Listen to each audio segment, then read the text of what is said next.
Politicians, the mayor of the city of New York for less than a month is still Bill de Blasio. He's the lame duck. And he's decided to burn the place down on his way out. Bill de Blasio has now announced today that basically everybody in the city is getting the shot. There is a vaccine mandate for all private sector employees. Watch. As of today, we're going to announce a first-in-the-nation measure. Our health commissioner will announce a vaccine mandate for private sector employers across the board. All private sector employers in New York City will be covered by this vaccine mandate as of December 27th. He didn't think he could do more damage than he did, but he's working hard to do yet more. Joe Borelli is a city councilman in the city of New York. We are honored to have him join us tonight. Mr. Borelli, thanks so much for coming on.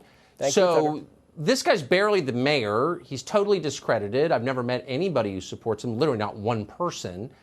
He's the worst mayor in American history, and now he's telling private sector companies that they have to impose the shot on their employees. Will this actually happen?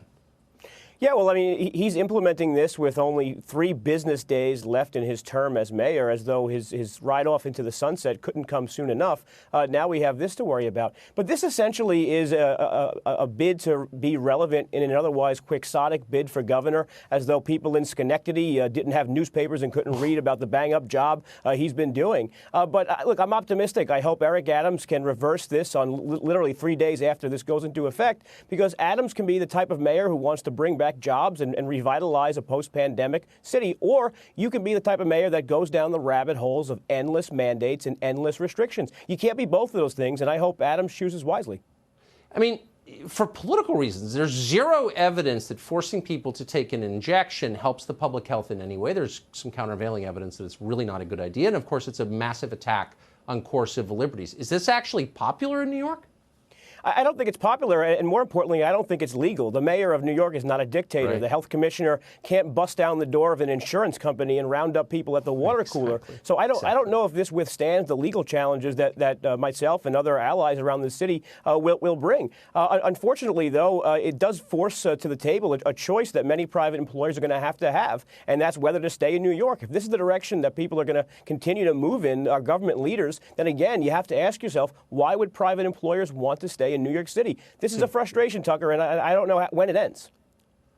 Do you think, and I'm not a conspiracy nut, but it's possible that Ron DeSantis is paying him to do this? Ron DeSantis should be, dancing the Irish jig somewhere in West Palm Beach that more New Yorkers want to come there. I have my wife, probably watching now, begging me, showing me condos in Dade County, Miami, Broward. I mean, unfortunately, that's just the reality for so long. Between 8 years of Bill de Blasio and a decade of Andrew Cuomo, it's easy to be optimistic that a new mayor's coming, but it's hard to really digest how bad things have gotten. That's really true. Man, I hope you stay. The city needs you. I'll try. Joe Borelli, city councilman, thanks so much for coming on tonight. Appreciate it. Thank you.